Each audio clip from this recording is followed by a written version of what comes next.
Jake Morrison sat in the back row of the lecture hall, trying to make himself invisible. Around him, alien students talked loudly about their homeworlds. The Xanthari students were 8 feet tall with blue skin and muscles like tree trunks. They bragged about surviving the ice storms of their frozen planet. The Vexani looked like walking crystals that changed colors when they got excited. They spoke about the radiation storms that covered their world in deadly light. The Korth students had tentacles instead of arms and breathed through gills on their necks. They lived underwater on a planet where the pressure could crush most beings. Even they seemed proud of how dangerous their home was. Everyone wanted others to know how tough they were. Jake just listened and took notes. He was average height for a human, with brown hair and quiet brown eyes. His clothes were simple and clean, but nothing special. When other students looked at him, they saw nothing interesting. Just another human from some backwater planet called Earth. Most aliens had never heard of it. The teacher was Professor Zalthek, a lizard-like being from the desert planet Zerion. His scales were dark red and his yellow eyes could spot movement from across the room. He had explored more dangerous worlds than any other being in the galaxy. Students respected him and feared him at the same time. "Today we talk about survival," Professor Zalthek said, his voice like gravel. "Next month you will take your final test. This test will show if you deserve to graduate from the Survival Sciences program." The room got quiet. Every student knew this test was coming, but no one knew what it would be. Some students had been preparing for years. Others looked nervous already. "You will spend 30 days on Kepler 4432c, the professor continued. "This planet is classified as a Class 9 deathworld. Only 9 planets in known space are more dangerous." Several students gasped. A Xanthari student named Vorthak stood up. "Professor, surely you mean Class 5 or Class 6? Class 9 is almost impossible to survive." Professor Zalthek smiled, showing sharp teeth. "I mean exactly what I said. Class 9, Kepler 442c will test everything you have learned. The temperature changes from very hot to very cold every day. The air is thin and hard to breathe. The animals there are all predators. They have evolved to kill anything that moves." A Vexani student began flashing red, which meant fear. "How many students usually pass this test?" "About 40%, the professor said. "Most students activate their emergency beacons within the first week. Some last longer. A few complete the full 30 days. Those students become legends." Jake wrote this down in his notebook like it was any other piece of information. He did not look worried or excited. He just wrote notes in neat, simple handwriting. The professor continued explaining the test. Each student would be dropped in a different area of the planet. They would have basic survival gear, food for 3 days, and an emergency beacon. If they activated the beacon, they would be rescued immediately but would fail the test. They needed to survive for 30 days and complete research tasks on the local wildlife. "The weather alone has killed experienced explorers," Professor Zalthek said. "The temperature can drop 50 degrees in 1 hour. Then it can rise 60 degrees the next hour. Your body will fight to stay alive every moment." Students began whispering to each other. The Korth students moved their tentacles nervously. Even the proud Xanthari looked concerned. This was not going to be like their practice exercises on safe worlds. "The predators are the real danger," the professor went on. "They hunt in packs. They are smart. They have been killing things on that world for millions of years. You are just new prey to them." Jake closed his notebook and packed his things. The lecture was over and he had what he needed to know. As he stood to leave, a few students looked at him with confusion. How could he be so calm about this? His roommate Kyle Chen caught up with him in the hallway. Kyle was also human but had grown up on Mars where everything was controlled and safe. He looked worried. "Jake, did you hear what the professor said? Class 9 Deathworld. That means the planet actively tries to kill everything on it. Aren't you scared?" Jake shrugged. "Should I be? Of course you should be." Even the Xanthari looked nervous. "Those guys fight ice bears for fun on their homeworld. If they're scared, we should be terrified." Jake stopped walking and looked at Kyle. "What exactly are you worried about?" Kyle stared at him. "What am I worried about?" "Everything. The heat, the cold, the thin air, the predators. Any one of those things could kill us. All of them together? It's impossible." "Okay," Jake said simply and started walking again. Kyle followed him, getting more frustrated. "That's it, just okay? Don't you want to prepare? Study the planet? Learn about the animals?" "I'll read the briefing packet they give us," Jake said. "But I don't think there's much point in worrying about it now." They reached their shared room. Kyle immediately went to his computer and started researching everything he could find about Class 9 Deathworlds. Jake sat on his bed and read a book about plant identification. It was not even about alien plants, just regular Earth plants. "Jake, come look at this," Kyle said after an hour. "I found some data about Kepler 442c. The gravity is 30% higher than Earth standard. The air has half the oxygen we're used to. The day-night cycle is only 18 hours long. This place is a nightmare." Jake looked up from his book. Sounds like it could be challenging. Kyle wanted to shake him.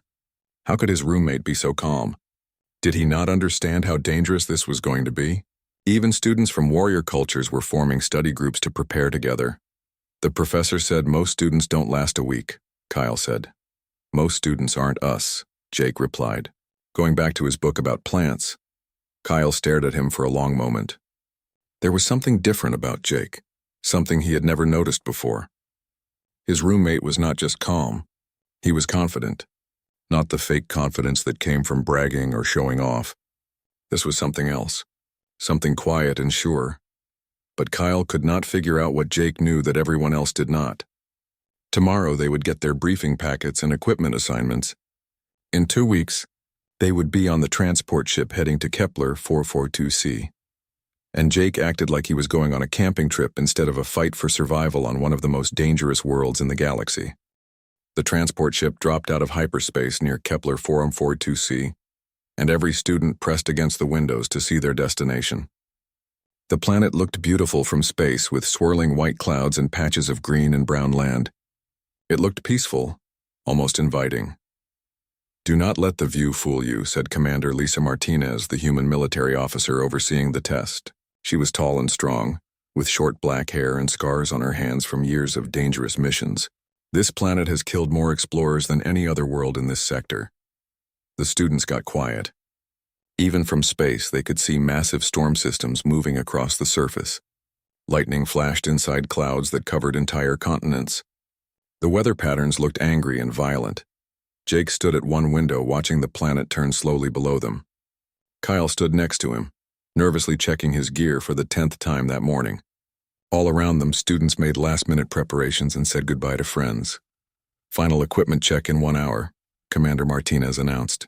"After that, you go into the drop pods. Remember, once you land, you are on your own for 30 days. The equipment was basic but good quality. Each student got a survival kit with a knife, water purification tablets, a small tent, and a sleeping bag rated for extreme temperatures. They also got 3 days of food rations, a first aid kit, and the emergency beacon that could save their life but end their test. Jake packed his gear methodically, checking each item once and putting it in the right place. He moved like someone who had done this many times before. Kyle watched him and tried to copy what he did, but his hands shook too much. "Attention students," the ship's computer announced. "Weather report for Kepler 442c surface. Temperature range today, -40 to +130 degrees Fahrenheit. Wind speeds up to 60 miles per hour. Atmospheric pressure 60% of standard. Oxygen content 47% of standard." Several students looked sick. The Vexani began flashing colors rapidly, which meant extreme stress. Even breathing was going to be hard down there. Commander Martinez walked through the preparation area, checking on students. When she reached Jake, she stopped and looked at him carefully. "You seem relaxed, Morrison," she said. "Yes, ma'am," Jake replied, continuing to pack his gear. "Any particular reason why?" Jake thought about the question seriously. "I guess because being worried won't change anything. Either I can handle it or I can't. I'll find out when I get down there." The commander studied his face for a moment, then nodded and moved on. But she made a mental note to watch his beacon signal carefully. Something about this quiet human interested her. The drop pods were small metal capsules that would carry each student to their assigned zone on the planet's surface. The pods were designed to survive the violent entry through the atmosphere, but the ride would be rough. Jake climbed into his pod and strapped himself in. Through the small window, he could see other pods being loaded into the launch tubes. In a few minutes, they would all be shot toward the planet like bullets from a gun. "Pod 7 ready for launch," the computer announced. That was Jake's pod. "Launch in 10 seconds, came the countdown. 5, 4, 3, 2, 1, launch. The pod shot out of the ship like a rocket. Jake felt his body pressed back into the seat as the pod accelerated toward the planet. Through the window, he watched space turn into the upper atmosphere, then into thick clouds. The pod began to shake violently as it hit the thicker air. Outside, the metal shell glowed red-hot from the friction. Jake felt like he was inside a tumbling washing machine during an earthquake. Most students would be terrified by this experience. Jake found it interesting. He had never been in a drop pod before, but the violent motion reminded him of riding in his uncle's old truck during a thunderstorm on bad mountain roads. Uncomfortable but not scary. The parachutes deployed with a sharp jerk that threw Jake forward against his straps. Outside, he could see the surface of Kepler 442c rushing up toward him. His landing zone was a rocky area near some hills with strange purple trees scattered around. The pod hit the ground hard enough to rattle Jake's teeth.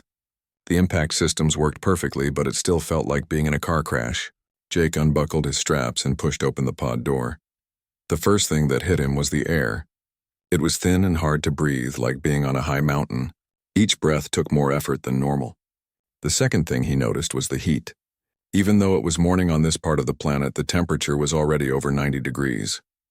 Jake stepped out of the pod and looked around. The landscape was alien but not completely strange. The purple trees looked similar to pine trees from Earth, just a different color.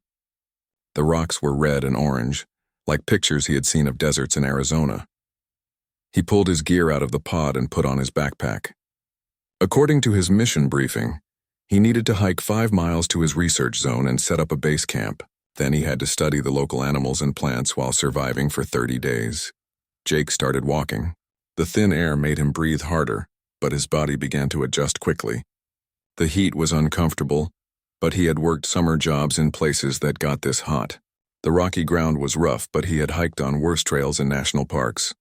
After 2 hours of walking, Jake reached his assigned research area. It was a valley between 2 hills, with a small stream running through it, perfect for a campsite with fresh water and shelter from the wind. As he set up his tent, Jake heard his first alien sound. Something howled in the distance, long and mournful. It sounded like a wolf, but deeper and more threatening. Jake paused in his work and listened carefully. The howl came again, closer this time. Then another howl answered it from a different direction. Jake smiled slightly. Pack hunters, just like wolves. That was useful information. He finished setting up his camp as the sun reached its highest point. The temperature had climbed to over 100 degrees and sweat ran down his face. But Jake had worked construction jobs in Texas heat that felt worse than this. As evening approached, the temperature began to drop rapidly. Within 2 hours, it went from 100 degrees to 70 degrees. Jake put on a jacket and kept working. His radio crackled with emergency signals from other students. Someone in Zone 3 was already having trouble with the heat. Zone 5 reported strange animal sounds that scared them. Zone 8 requested medical advice for altitude sickness from the thin air. Jake listened to the chatter while he prepared his dinner. Freeze-dried beef stew, just like camping food from Earth. As he ate, he watched the alien sunset paint the sky in shades of orange and purple. By midnight, the temperature had dropped to near freezing. Jake could see his breath in the air. He climbed into his sleeping bag inside the tent and listened to more radio chatter. 3 students had already activated their emergency beacons. They were giving up after less than 1 day. Jake fell asleep to the sound of strange animals calling in the distance. Tomorrow would bring new challenges, but tonight he was warm, fed, and sheltered. For a first day on a death world, things were going pretty well. By the 10th day on Kepler 442c, Jake had learned the planet's rhythm. The mornings were cold enough to freeze water. By noon, the heat could cook meat on the rocks. The afternoons brought violent windstorms that could knock down trees. The evenings were perfect for working outside before the temperature dropped again. He had also learned about his neighbors. The howling sounds came from creatures he called shadow hunters because they were hard to see. They moved like ghosts through the purple trees and hunted in packs of 3 to 5. During the day, they slept in caves. At night, they came out to hunt. Jake had seen them twice from a distance. They looked like big cats mixed with wolves, about the size of a mountain lion but with longer legs. Their fur was dark gray with black stripes that helped them blend into shadows. Their eyes glowed green in the dark. Most importantly, Jake had figured out they were smart. They did not just chase prey randomly. They worked together, using tactics and planning. One would drive prey toward the others. They could track scents for hours, and they were learning about the new visitors to their world. On day 10, everything changed. Jake woke up to screaming on the radio. The voice belonged to Vorthak, the big Zenthari student who had questioned the professor about the planet's danger rating. "Help! Help! They're everywhere! I can't... Oh no, they're coming back!" Then static Commander Martinez's voice came over the emergency channel. "All students, this is Control. Student Vorthak has activated his emergency beacon. Rescue teams are responding. Continue your missions, but use extreme caution." Jake sat up in his sleeping bag and checked his watch. It was still dark outside, about 2 hours before sunrise. This was when the shadow hunters were most active. Through his tent walls, he could hear them calling to each other in the distance. More radio chatter followed throughout the morning. Students in different zones reported seeing strange movement in the trees. Some found tracks near their camps. Others heard the howling sounds getting closer each night. By noon, 2 more emergency beacons had activated. The students were getting scared, and scared people made mistakes. Jake spent the day observing a pack of shadow hunters from a hidden spot on a hillside. He watched them through binoculars, taking notes on their behavior. They moved with purpose, not just wandering randomly. They were definitely hunting the human students. The pack he watched had 4 members. One was larger than the others, probably the leader. They communicated with soft growls and body language like wolves. But their tactics were more advanced. They split up to surround prey, then attacked from multiple directions at once. Jake keyed his radio. "This is Morrison in Zone 7. I have observational data on the predator species. They hunt in coordinated packs using advanced tactics. Do not attempt to run if you encounter them. They are faster than you. Instead, make yourself look larger and back away slowly while making noise." Several voices responded immediately. Students wanted more information. How big were the predators? How fast could they run? What were their weaknesses? Jake answered what questions he could. But he noticed something in the radio chatter that worried him. The other students sounded panicked. Fear was making them think poorly. As evening approached, Jake heard something new on the radio. Kyle's voice, high and stressed. "Morrison, are you there?" "Jake, I need help. I think they're watching my camp." Jake grabbed his radio. "Kyle, calm down. Tell me what you're seeing." "Eyes. Green eyes in the trees around my camp. They've been there for an hour. Every time I move, they move." "What do I do?" Jake thought quickly. Kyle's zone was about 2 miles from his position, close enough to reach, but it would mean traveling at night when the hunters were most active. "Kyle, listen carefully. Do not run. Do not leave your camp. Make a fire as big as you can. Use green wood to make smoke. Make noise, but not sudden movements. I'm coming to you, Jake, no." "It's too dangerous." But Jake was already packing his gear. He took his knife, a flashlight, some flares, and a length of rope. Light travel, fast movement. He had done night hikes before, just not with alien predators watching every step. Jake left his camp and headed toward Kyle's zone. The landscape looked different at night. The alien plants glowed with a soft blue light, and strange insects buzzed in the air. The temperature was dropping fast, and his breath made white clouds in the beam of his flashlight. Halfway to Kyle's camp, Jake heard the shadow hunters howling. The sound was closer than before, and it was coming from ahead of him. They were between him and Kyle. Jake stopped and listened carefully. He could hear at least 6 different voices howling. That meant multiple packs were gathering. This was not normal hunting behavior. Something had changed. He keyed his radio quietly. "Kyle, are you still there?" "Yes, but Jake, there are more of them now. I count at least 8 pairs of eyes around my camp. And they're getting closer." Jake moved faster, but he stayed quiet. He used hand signals and whistle calls that his grandfather had taught him for hunting, even though no one was there to see them. Old habits from growing up in rural areas.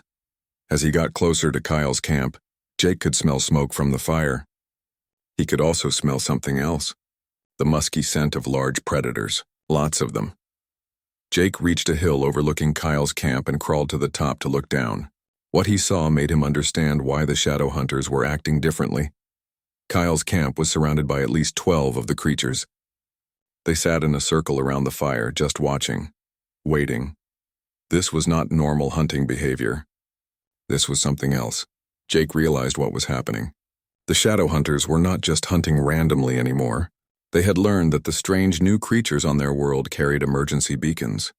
They had figured out that if they scared prey enough, rescue teams would come, and rescue teams meant more prey. The creatures were farming the students. Jake pulled out his radio and switched to the emergency channel. "Control, this is Morrison. The predators have learned about our emergency beacons. They're using them to attract rescue teams. Do not send teams to any more beacon activations without armed escorts." Commander Martinez's voice came back immediately. Morrison explained. "They're smarter than we thought. They figured out that scared students call for help. They're surrounding camps to force beacon activations, then hunting the rescue teams when they arrive."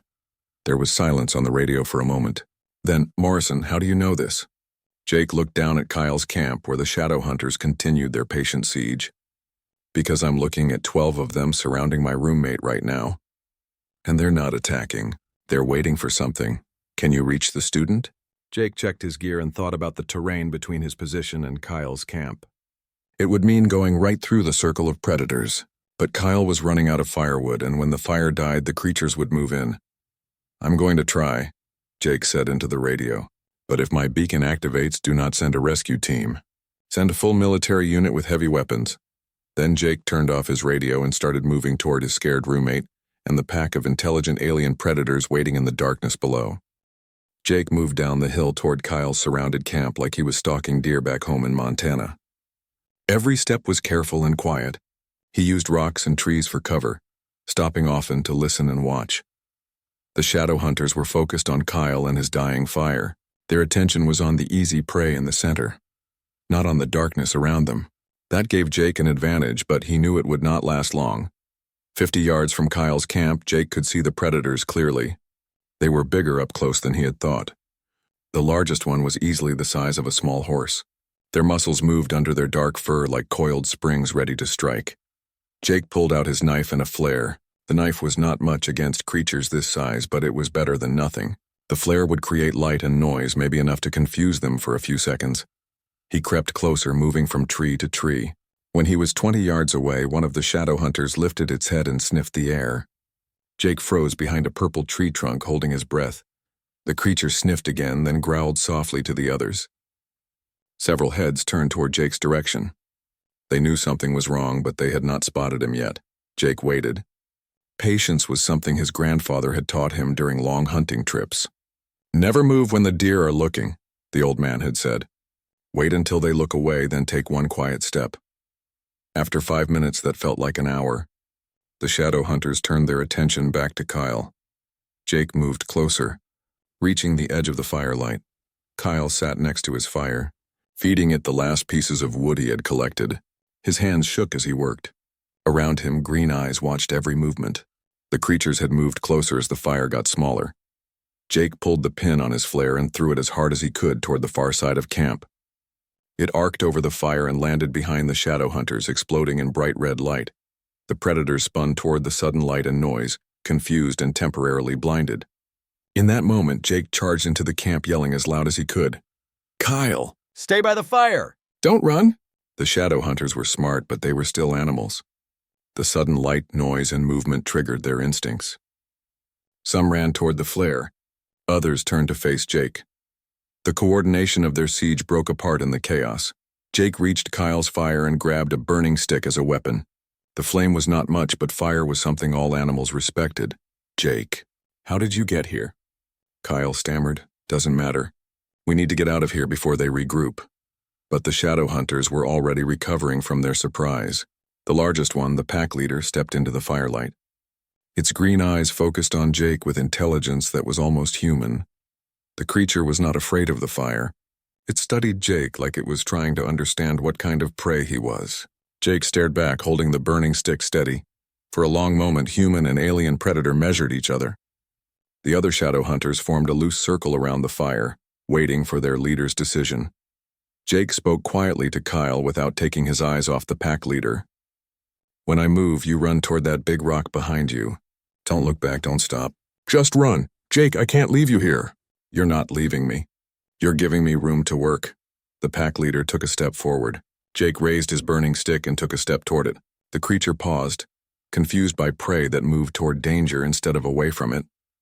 Jake took another step forward, making himself as large as possible. He spread his arms wide and made his voice deep and threatening. "Come on then.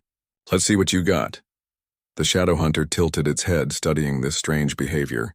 Prey was supposed to run. prey was supposed to be afraid. This creature was acting like a predator. Jake used the creature's confusion to his advantage. He grabbed another burning stick from the fire and threw it at the nearest shadow hunter. The creature jumped back and the circle around the camp opened up. "Now, Kyle, run!" Kyle ran toward the rock while Jake kept the predators focused on himself. He waved the burning sticks and made as much noise as possible. The shadow hunters moved back, but they did not flee. They were too smart to be fooled for long. Jake backed toward the rock where Kyle was waiting. The pack leader followed, keeping just outside the reach of the fire. The other hunters moved to cut off any escape route. When Jake reached the rock, he found Kyle hiding behind it with his emergency beacon in his hand. "Jake, I have to activate it.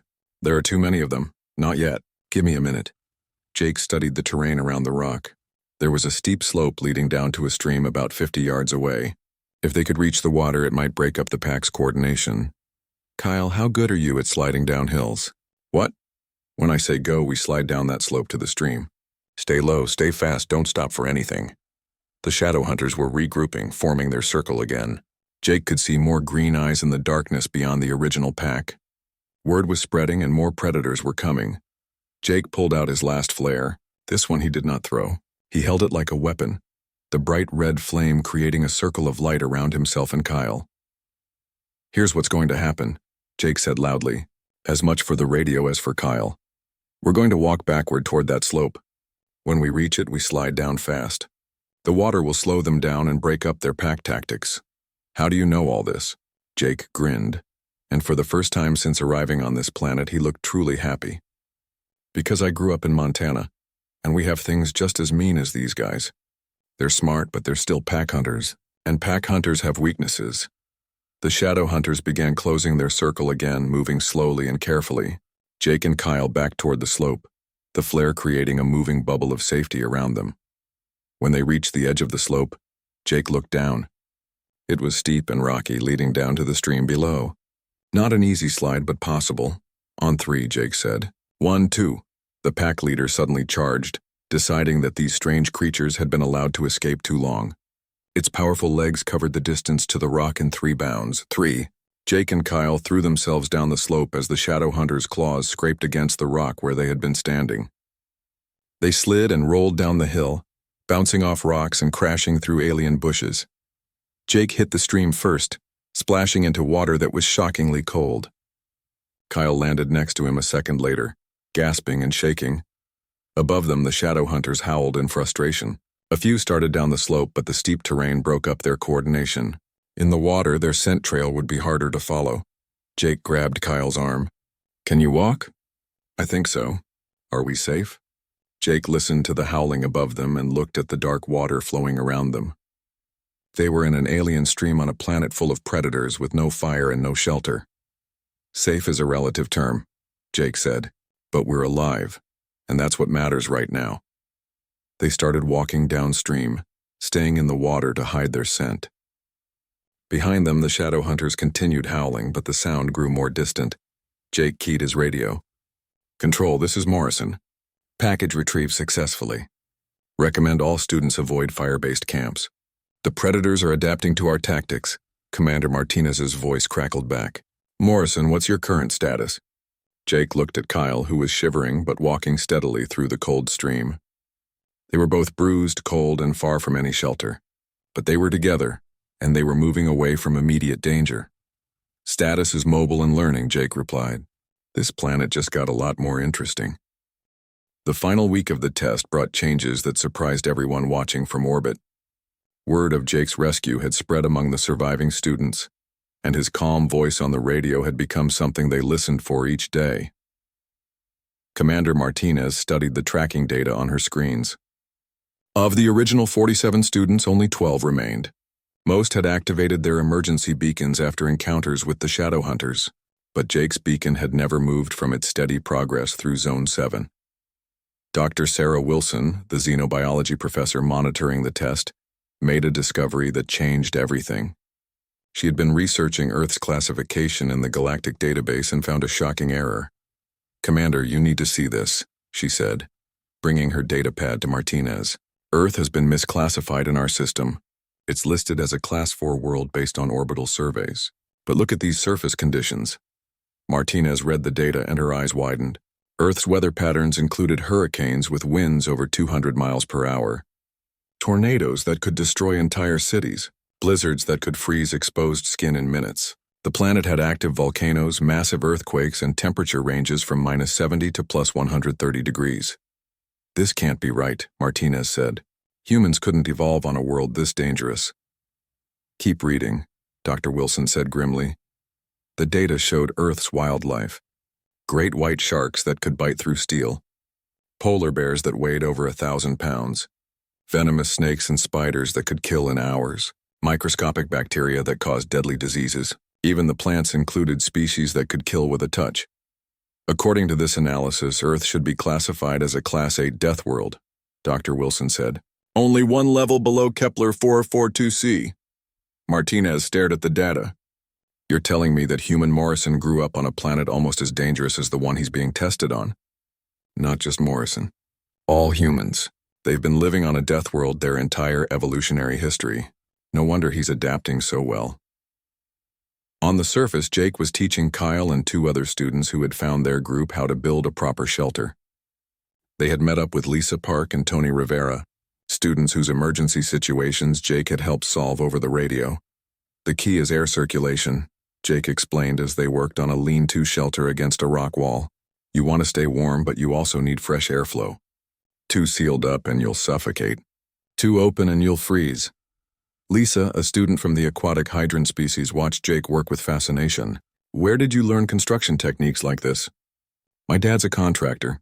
I worked for him during summers in high school. Jake tied off a rope and tested the shelter's stability. Plus, I did a lot of camping with my family. Your family goes camping on your homeworld? Tony asked.